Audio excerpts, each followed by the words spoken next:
Hi, just need to show you my recent project I was built using n8n.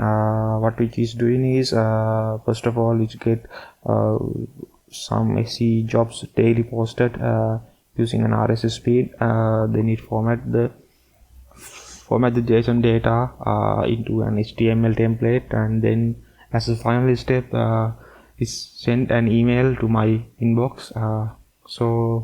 So we can trigger it manually, or we also I have configured it to send me every day 9 a.m.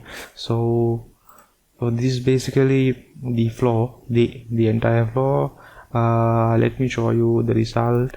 So here, yeah, this is the result. This is the email I got from the flow. As you can see, it has a bunch of the SC related job post.